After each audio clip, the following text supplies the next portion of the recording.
Magandang araw mga ka-59 sa buong Pilipinas. Sa video na to ay pag-uusapan po natin ang 6 elements sa paggawa ng report.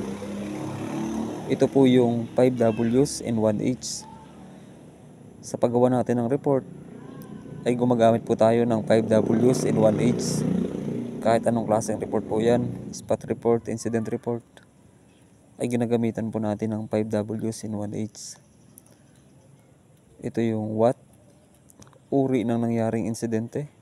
Example, loss of life or property.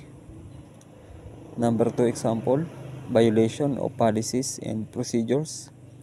Number 3, peace fighting. Number 4, accidental firing. Number 5, vehicular accident. Number 6, thief incident. Number 7, damaged property. Sa who, sino-sino ang mga involved sa insidente? When, petsa at oras ng pangyayari.